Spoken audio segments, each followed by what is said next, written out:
সারা দুনিয়ায় দিনের বার্তা করতে প্রচার ও প্রসার, কুরআন হাদিসের আলোকে শোনো বয়ান ভাই আমার।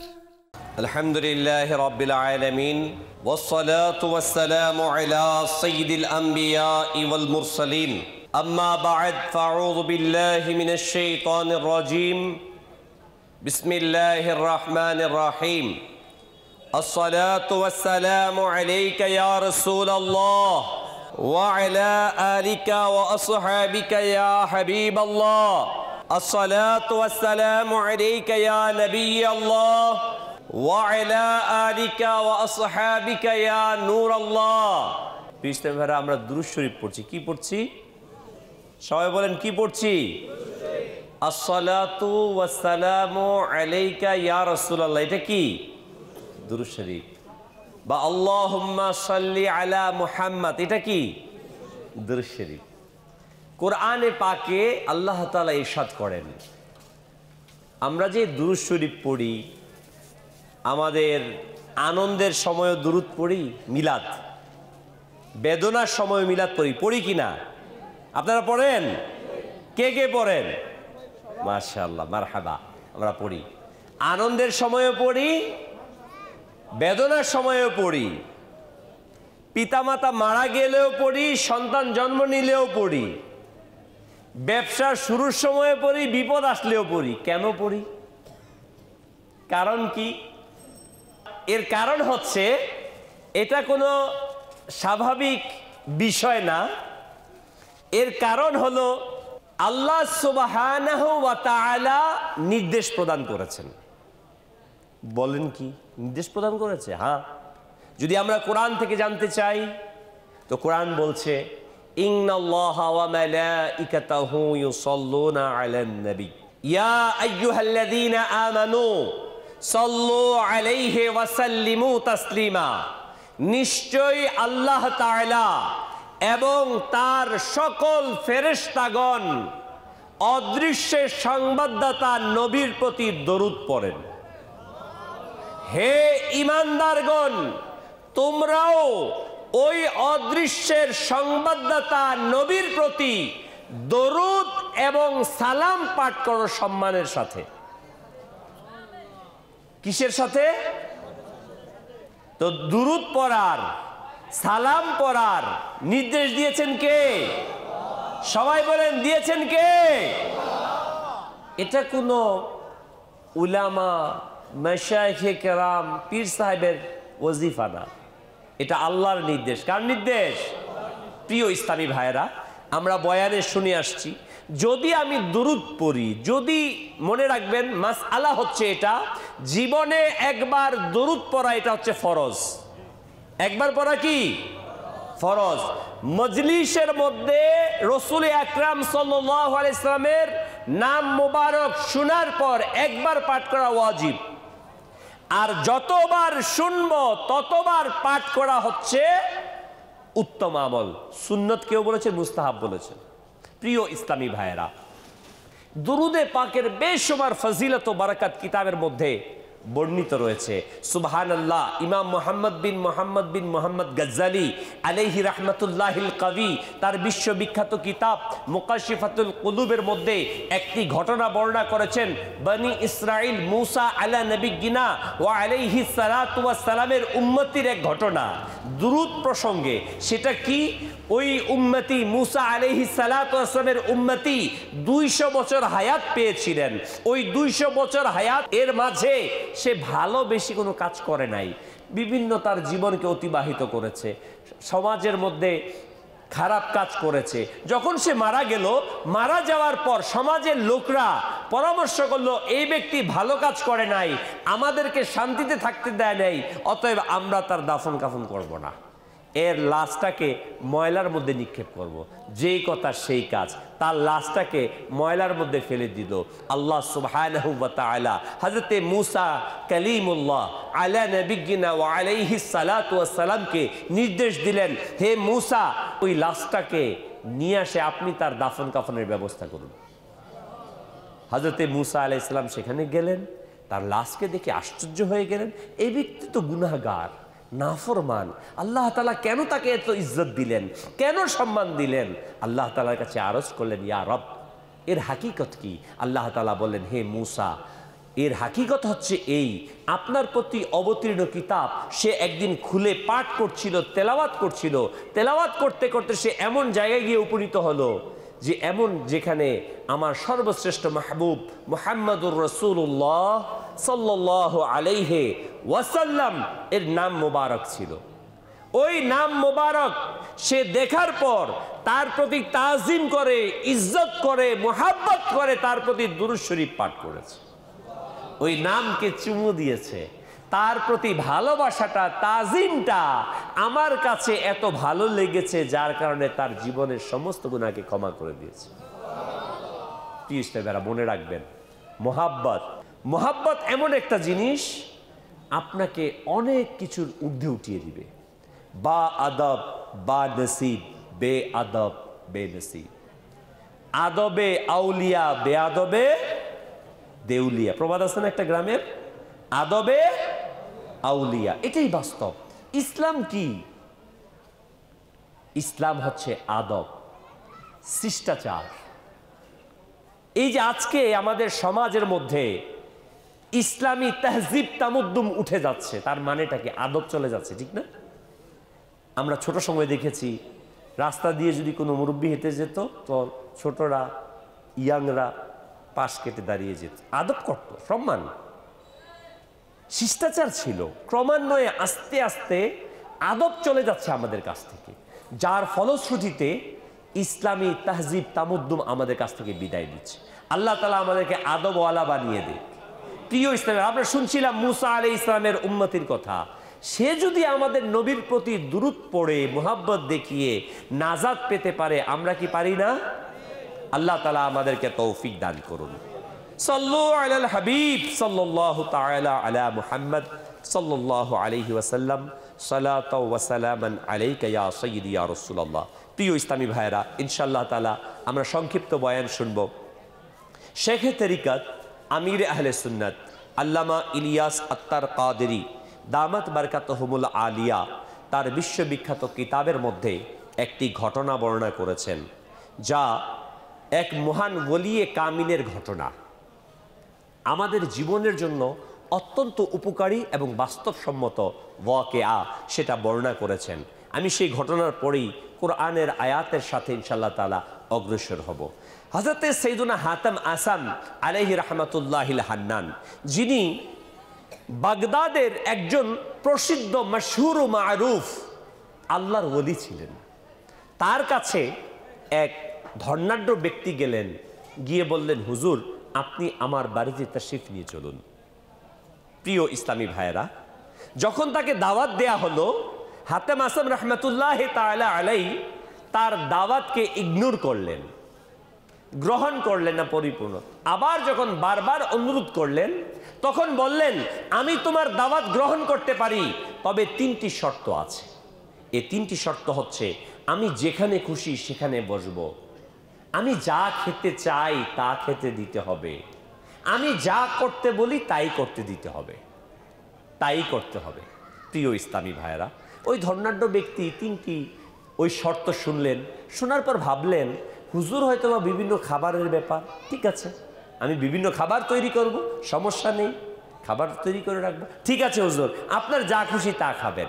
2 নম্বর শর্ত, যেখানে খুশি সেখানে বসার বিভিন্ন আয়োজন থাকবে, হুজুর যেখানে বসতে চায়, সমস্যা কোথায়?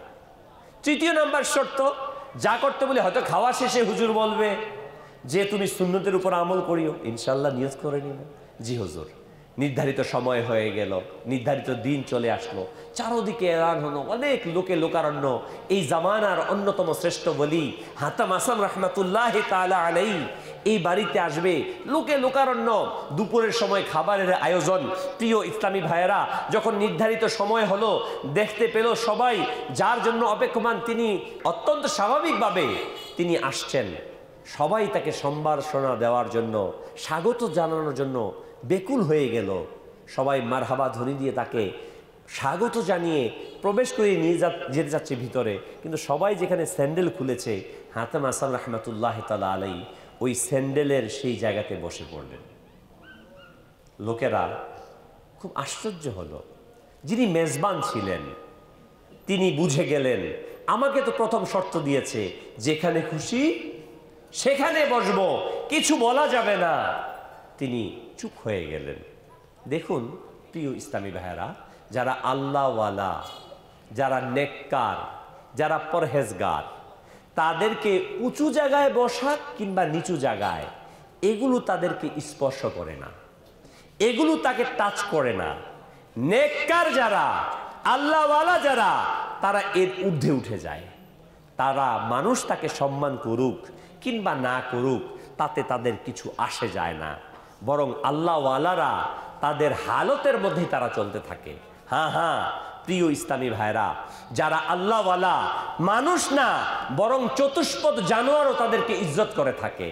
যেমনটি বিশ্বের হাফি রহমতুল্লাহ আলাইহির জীবনীতে আমরা জেনেছি, তিনি আল্লাহর ওলি হওয়ার পর, বেলায়াত পাওয়ার পর যে রাস্তা দিয়ে তিনি হেঁটে যেতেন, ওই রাস্তায় কখনো চতুষ্পদ জানোয়ার গোবর ছাড়ত না।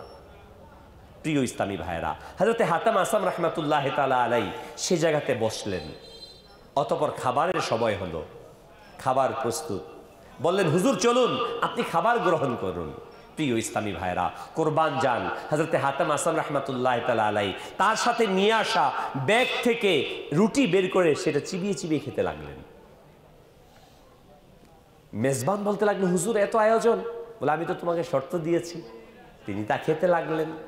দেখুন আমাদের জন্য কি মেসেজ, দুইটা বিষয়, একটা হচ্ছে বসার বিষয়, দ্বিতীয়টা খাবারের বিষয়।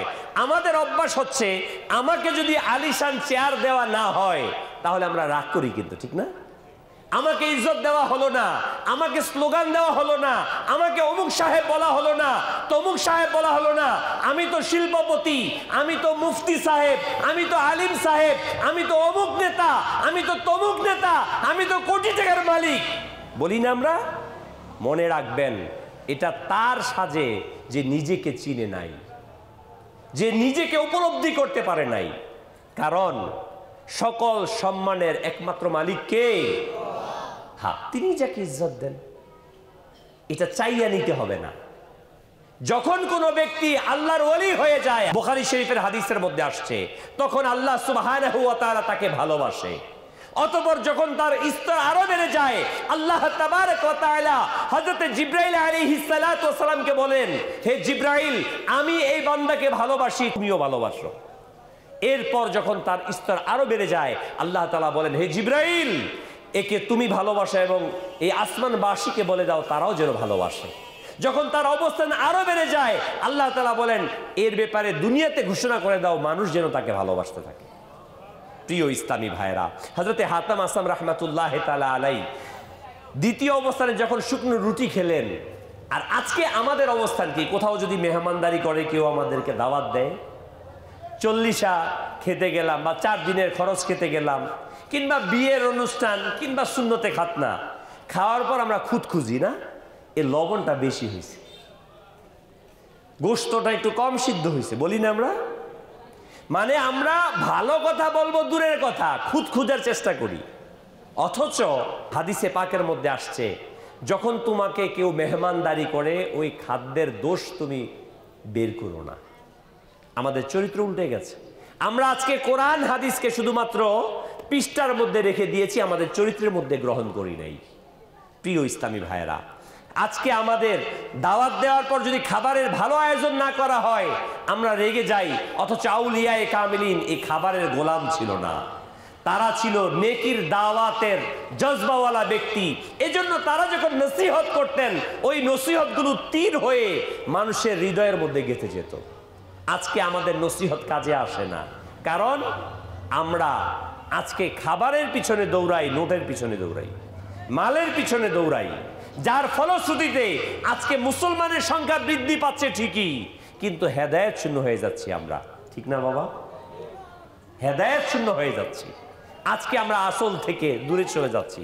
বলা হয়েছে, কোরআনের বাণী আছে আগের মতোই, সেই ঈমান আর মানুষ নেই। মুয়াজ্জিনের কণ্ঠে আজান আছে আগের মতোই, বেলালের মতো ভালোবাসা নেই। বাস্তবিকই আজ আমরা ইশকে রসুলহীন হয়ে যাচ্ছি। আজকে আমরা ডেকোরেটেড হয়ে যাচ্ছি, ভিতরে আমাদের কিছু নাই, বাহিরে দিয়ে ফিটপাট হয়ে যাচ্ছে। আসুন প্রিয় ইসলামী ভাইয়েরা, আমরা ভিতর থেকে নিজেদেরকে ডেভেলপ করার চেষ্টা করি। দাওয়াতে ইসলামী আজ আমাকে চায় একজন পরিপূর্ণ মুসলমান হিসেবে, পরিপূর্ণ জজবাওয়ালা আশিকে রসুল হিসেবে, আমলদার আল্লাহর বান্দা হিসেবে তৈরি করার জন্য। প্রিয় ইসলামী ভাইয়েরা, হযরতে হাতেম আসম রহমতুল্লাহ তাআলা আলাইহি যখন তিনি তার খাবার শেষ করলেন, মেহমানরা খাবার খেয়ে নিল। যখন সবার খাবার শেষ, মেজবানকে ডাকলেন, ডেকে বললেন, আমি তো তৃতীয় শর্ত দিয়েছিলাম, আমি খাওয়ার শেষে যা করতে বলি তাই করতে হবে। বললেন, ঠিক আছে হুজুর, বলুন। বললো, একটা চুলা তৈরি করো। হযরতে হাতেম আসম রহমতুল্লাহ আলাইহি চুলা তৈরি নির্দেশ দিলেন। চুলা আনা হলো, আগুন জ্বালানো হলো, সেখানে তাওয়া রাখা হলো। যখন আগুন জ্বলতে জ্বলতে ওই তাওয়াটা লাল হয়ে গেল, তখন হযরতে হাতেম আসম রহমতুল্লাহ তাআলা আলাইহি খালি পায়ে স্যান্ডেল খুলে ওই উত্তপ্ত লাল তাওয়ার উপর দাঁড়িয়ে গেলেন। দাঁড়িয়ে গিয়ে তিনি বলতে লাগলেন, হে লোক সকল, তোমরা সাক্ষী থাকো, আজ দুপুরে আমি একটি শুকনো রুটি খেয়েছি। এই কথা বলে তিনি সেখান থেকে নেমে গেলেন এবং লোকদেরকে বলতে লাগলেন, হে লোকেরা, তোমরা একজন একজন করে আজকের দুপুরে কি খাবার খেয়েছো তার হিসাব প্রদান করো। লোকেরা বলতে লাগলো, হুজুর, এটা তো আপনার কারামত, আপনি তো আল্লাহর ওলি যে এই উত্তপ্ত তাওয়ার উপর দাঁড়িয়েছেন। আমরা তো সাধারণ মানুষ, আমাদের পক্ষে তো এটা সম্ভব না, আমরা কিভাবে এখানে দাঁড়াবো? কোথায় এই উত্তপ্ত তাওয়া আর কোথায় আমাদের নরম পা? এটা আমাদের পক্ষে সম্ভব না। প্রিয় ইসলামী ভাইরা, এই কথা বলার পর হযরতে হাতেম আসম রহমতুল্লাহ তাআলা আলাইহি বলতে লাগলেন, হে লোক সকল, যখন কিয়ামতের দিন সংগঠিত হবে, জমিন তামার হবে, সূর্য নিকটে চলে আসবে, ওই দিন তোমাদের মাঝে কোন কারামত প্রকাশ পাবে, যে কারামতের বদৌলতে এক ওয়াক্তের খাবার না, এক দিনের খাবার না, এক মাস না, পুরো জিন্দেগির প্রতিটা সেকেন্ডের হিসাব প্রদান করবে। হযরতে হাতেম আসম রহমতুল্লাহ তাআলা আলাইহি সূরা তাকাসুরের শেষ আয়াত তেলাওয়াত করলেন, সুম্মা লাতুসআলুন্না ইয়াওমাইযিন আনিন নাঈম। অতঃপর অবশ্যই সেদিন তোমাদের সবাইকে নিয়ামত সম্পর্কে জিজ্ঞাসা করা হবে। তোমাদের মাঝে কোন কারামত আসবে, যে কারামতের বদৌলতে তোমাদের জীবনের প্রতিটি নিয়ামতের হিসাব প্রদান করতে হবে। লোকেরা কাঁদতে লাগলো, তওবা করতে লাগলো। প্রিয় ইসলামী ভাইয়েরা, বাস্তবে কি হযরতে হাতেম আসম রহমতুল্লাহ তাআলা আলাইহি তাদেরকে নসিহত করতে লাগলেন, হ্যাঁ হ্যাঁ হ্যাঁ, শুনুন শুনুন, হৃদয়ের কান খুলে শুনুন।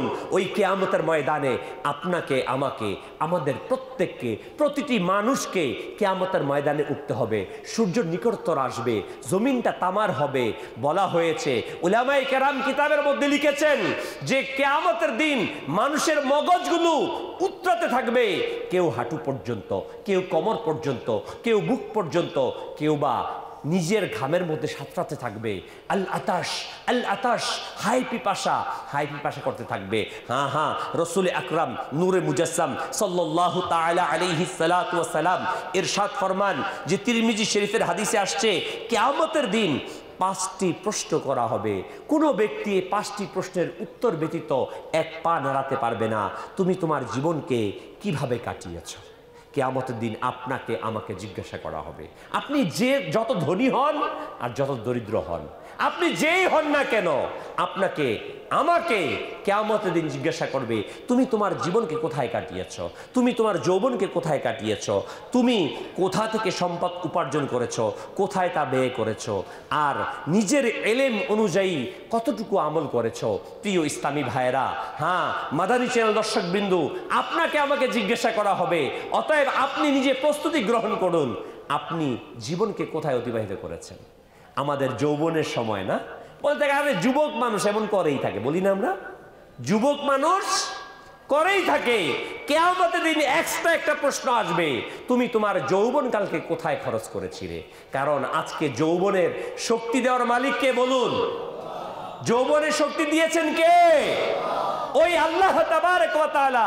যে আল্লাহ তাবারক ওয়া তাআলা আপনাকে আমাকে শক্তি দিয়েছে, যৌবনের শক্তিকে আমরা আল্লাহর কাজে ব্যয় করেছি কিনা, নাকি দুনিয়ার গোলাম হয়ে, দুনিয়ার মাস্ত হয়ে, খেলার মাঝে, বন্ধুদের আড্ডায়, বেহায়াপনা, সিনেমা নাটক দেখার মাঝে কাটিয়ে দিয়েছি। আরে আমি যুবক মানুষ, যেমন খুশি তেমন করব। আরে যুবক মানুষ সম্পদের নেশায় সে বিভোর হয়ে ঘুরতে থাকবে। না না প্রিয় ইসলামী ভাইয়েরা, আপনাকে আমাকে প্রত্যেককে কিয়ামতের দিন আমাকে জিজ্ঞাসা করবে আমি আমার জীবনকে কোথায় অতিবাহিত করেছি। প্রিয় ইসলামী ভাইয়েরা, অতএব সাবধান হয়ে আমরা নিজের জীবনটাকে সুন্দর করি। আপনি ভাববেন না আপনি এখানে এসে গিয়েছেন শেষ হয়ে গেছে, না, এই দুনিয়াটা হচ্ছে ক্ষণস্থায়ী। আমার জন্য পরকাল হচ্ছে চিরস্থায়ী জায়গা, আখেরাত হচ্ছে চিরস্থায়ী জায়গা। অতএব আসুন আমরা প্রত্যেকে ওই আখেরাতের জন্য প্রস্তুতি গ্রহণ করি। আপনার আমার জীবনটাকে যদি সুন্নতের রঙে রঙিন করতে পারি, আল্লাহ তাআলার বিধান মোতাবেক চালাতে পারি, আল্লাহ তাআলা যেগুলোকে হারাম করেছেন, অবৈধ করেছেন, ওই অবৈধ জিনিস থেকে যদি আমি আমাকে বাঁচাতে পারি। আজকে দেখুন, আজকে হারাম আর হারামের মাঝে আমরা ডুবে যাচ্ছি। আপনি বলেন কি বলেন হুজুর, হারামের মধ্যে ডুবে যাচ্ছি? হ্যাঁ, আজকে কুদৃষ্টি থেকে আমরা কয়জন বেঁচে আছি বলেন তো? মোবাইলের মাধ্যমে সরাসরি কুদৃষ্টি আমরা করেই যাচ্ছি, পর নারীর দিকে তাকিয়ে যাচ্ছি, যেটা হারাম, জাহান্নামে নিয়ে যাওয়ার মতো কাজ। গীবত আজকে আমাদের রক্তের সাথে মিশে গেছে, একজনের পরনিন্দা করেই চলেছি, মিথ্যা কথা মোবাইলের মধ্যে প্রতিনিয়ত বলে চলেছি। আমরা মিথ্যাকে আমরা মিথ্যাই মনে করছি না, অথচ এটা স্পষ্ট হারাম, কবিরা গুনাহ।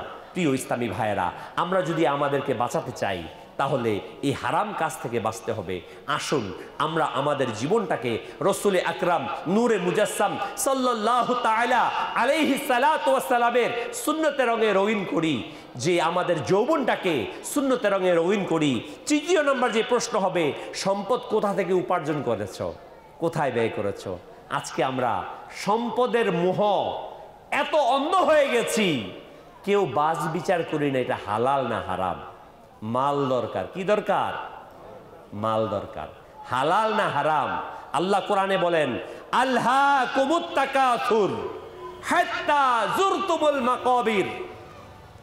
সম্পদের অধিক মোহনা, অধিক মোহ তোমাদেরকে অন্ধ করে রেখেছে, যতক্ষণ না পর্যন্ত তোমরা কবরের মুখ দেখো। আজকে আমরা অন্ধ হয়ে গেছি। সুদ হোক, মানুষের প্রতি জুলুম করে হোক, অন্যায় করে হোক, অবিচার করে হোক, মাল দরকার। আমার একটা ফ্ল্যাট আছে, আরেকটা ফ্ল্যাট দরকার। 10% জায়গা আছে, 20% জায়গা দরকার। একটা বাড়ি আছে, আরেকটা বাড়ির দরকার। একটা ব্যবসা আছে, আরেকটা ব্যবসা দরকার। ঠিক না ভাই? প্রতিযোগিতায় আছে আমরা, অথচ আমি কিন্তু ভোগ করতে পারবো না কিছুই। আজকে আমাদের সম্পদের মোহ আমাদেরকে অন্ধ করে রেখেছে। কিয়ামতের ময়দানে আপনাকে আমাকে জিজ্ঞাসা করা হবে, কোথা থেকে টাকা উপার্জন করেছ? অতএব আমরা সকলেই সতর্ক হই। আমি টাকা কিন্তু উপার্জন করে দুনিয়াতে রেখে যাব, নিয়ে যেতে পারবো না। রাসূল আকরাম সাল্লাল্লাহু আলাইহি ওয়াসাল্লাম ইরশাদ ফরমান, মানুষের সম্পদ তিনটা। একটা যেটা সে খেয়েছে, দুইটা যেটা সে পড়েছে, আর 3 নাম্বার যেটা সে আল্লাহর রাস্তায় খরচ করেছে। এই তিনটা হচ্ছে তার সম্পদ। বাকি যা গচ্ছিত আছে এটা তার সম্পদ না। অতএব সম্পদ উপার্জনের সময় সতর্ক হই আমরা, এটা হালাল না হারাম। দ্বিতীয়ত, সম্পদ কিভাবে আমরা কোথায় খরচ করেছি। আজকে দেখবেন আমার বাড়ি বানানোর সময় পয়সাকে আমি পানির মতো খরচ করি। টাইলস লাগাতে হবে, বলে এটা দেশি টাইলস চলবে না, চায়না। বলে চায়না চলবে না, ফ্রান্সের টাইলস লাগাও। আর মসজিদে লাগাইতে গেলে বলে আরে চলবো লোকাল দেও লাগায়া। ঠিক না?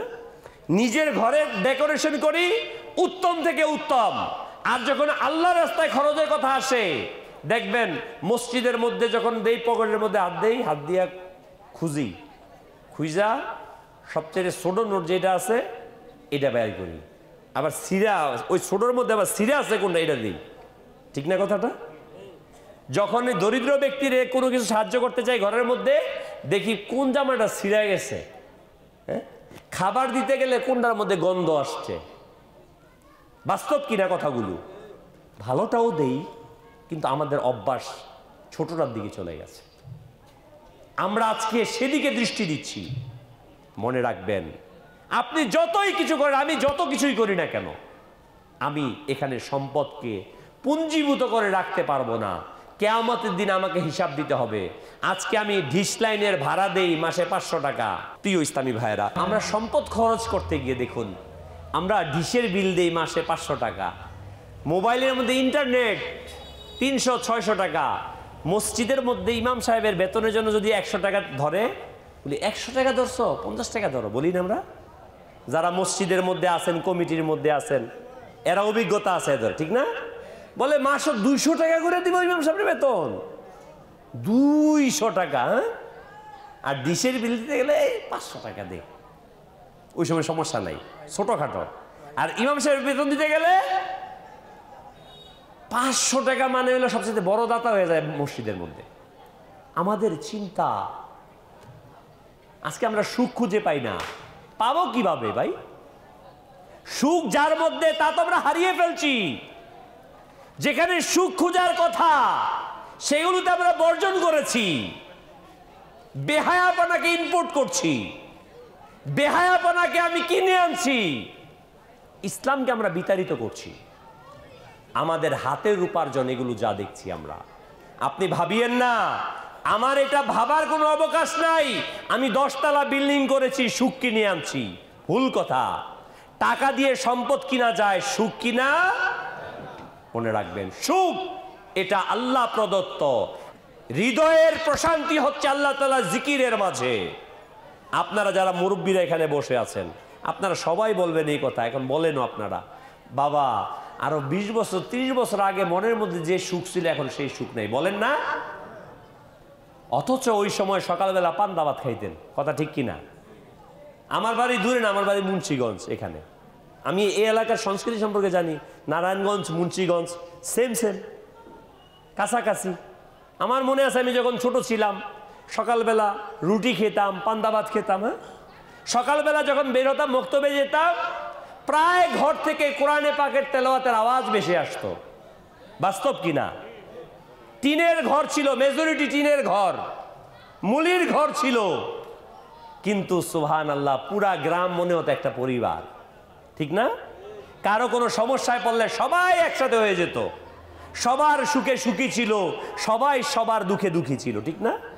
অথচ দেখেন এখন একটা বিল্ডিং এর মধ্যে 10টা পরিবার, এক ফ্ল্যাট আরেক ফ্ল্যাটের লোকের খবর জানে না, সে কি অবস্থায় তার কোনো খোঁজ খবর নাই। অথচ হাদিসে পাকের মধ্যে আসছে যে প্রতিবেশীর হক আদায় করা, আর প্রতিবেশীকে 40 জন আশেপাশে, 40। অথচ আমাদের কোনো খোঁজ খবর নাই। অর্থাৎ আমরা সেলফিশ হয়ে গেছি। আমি মনে করতেছি টাকাগুলো, সম্পদগুলো উপার্জন করে ব্যাংক ব্যালেন্স আর বাড়ি করলাম, গাড়ি কিনলাম, সম্পদ কিনলাম, আমি সুখী হয়ে গেলাম। না প্রিয় ভাই, সুখ এই সম্পদের মাঝে না। যদি সম্পদ দিয়ে সুখ কিনত তাহলে ওই যে পৃথিবীর শ্রেষ্ঠ ধনী তার স্ত্রীকে তালাক দিত না। কথা বুঝছেন আমার কথা? তার স্ত্রী তালাক হতো না। যদি টাকা দিয়ে রোগ সারাই করা যেত তাহলে ধনী ব্যক্তিরা রোগ হয়ে তারা মারা যেত না, ঠিক না কথাটা? এটা আল্লাহ প্রদত্ত।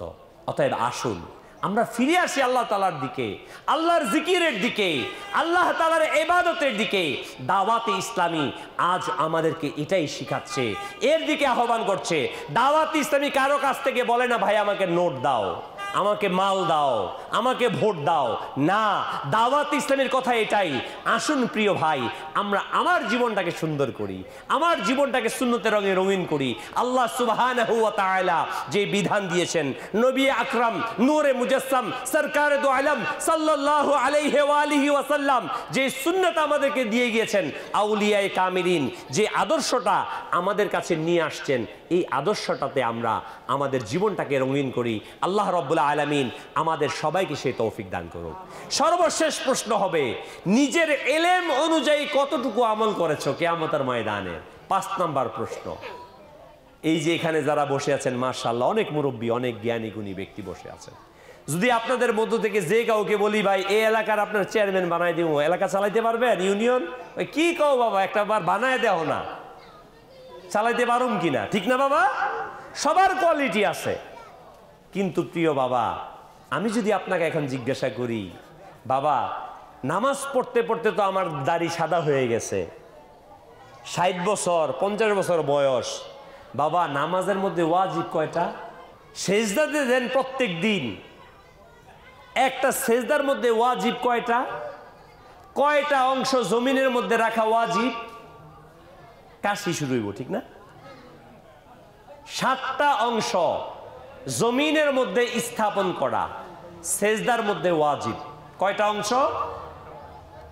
এই নাকের হাড় এবং কপাল একটা, 2 হাত এই 3টা, 2 হাঁটু 5টা, 2 পায়ের 6 আঙ্গুলের পেট, এলো 7টা। এই 7টা অংশ জমিনের মধ্যে সেজদার সময় লাগিয়ে রাখা হচ্ছে ওয়াজিব। লাগিয়ে রাখা কি ওয়াজিব।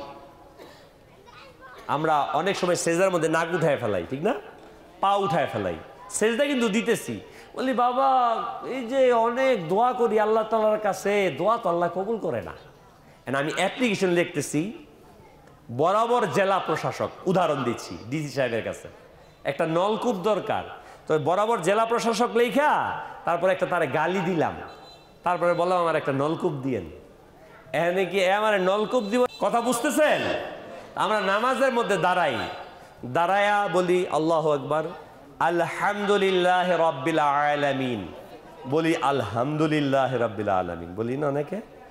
আলহামদ অর্থ হচ্ছে সমস্ত প্রশংসা আল্লাহর জন্য, আর আলহাম সমস্ত ধ্বংস আল্লাহর জন্য। আল্লাহকে গালি দেই, গালি দিয়ে তারপরে কইতেছি আল্লাহ তুমি আমারে দাও। এখন এটা বলার পর আমাদের কি উত্তর আসে জানেন? বাবা আমরা কি বুঝা কইছি, না বুঝা করি, না বুঝা করি, ঠিক না? এটা বলি না আমরা? আল্লাহ কি বোঝেন আমি কি করতে চাইতেছি? বাবা দুনিয়ার সব কাজ আপনি বুঝা করতেছেন, এলাকার চেয়ারম্যান বানাইলেও চালাইতে পারবেন, শুধু আল্লাহর ইবাদত আসলে আল্লাহ বুঝিয়ে নিব খালি, না? সবটা আপনি বুঝেন, এটা কি গ্রহণ করার জিনিস? কর বড় তো কিছু না বাবা, আপনি 2টা সূরা মাত্র শুদ্ধ করেন। কয়টা সূরা? সূরা ফাতিহা আর কুল হুয়াল্লাহু শরীফ, ব্যাস। আপনি এই 2টা দিয়ে নামাজ পড়েন, নামাজ হয়ে যাবে। হবে না ওলামায়ে কেরাম? এই 2টা দিয়ে নামাজ হয়ে যাবে, 2টা সূরা অনলি। কিন্তু আমরা এই 2টা সূরা আজকে আমাদের শতকরা 80 থেকে 90% লোকের তেলাওয়াত শুদ্ধ না। কথাটা সত্য কিনা ভাই? আমরা শিখবো কোথায়? দাওয়াতে ইসলামী আপনাদেরকে আহ্বান জানাচ্ছে, হে ভাই যা হয়ে গেছে হয়ে গেছে, আজকে থেকে আমরা নিয়ত করি যে আমাকে কিয়ামতের ময়দানে উত্তর দিতে হবে আমার জ্ঞান অনুযায়ী আমি কতটুকু আমল করেছি। আমি আপনাকে আহ্বান জানাবো, দাওয়াতে ইসলামী আপনাকে আহ্বান জানাচ্ছে, চলে আসুন ভাই, মাদানী কাফেলায় সফর করুন। আপনি 12 দিনের জন্য মাদানী কাফেলায় আসুন। কোরআনে পাকের অন্তত পক্ষে তেলাওয়াতটা, নামাজের ফরজগুলো, নামাজের ওয়াজিবগুলো, নামাজের মাকরুহে তাহরিমিগুলো শিখেন। অন্য দোয়া দুরুদ এটা শিখিয়েন, কিন্তু প্রাথমিক যে মৌলিক বিষয়গুলো আমাদের উপর জরুরত হয়ে গেছে, এগুলো তো আমাদের শেখার দরকার আছে কিনা বাবা?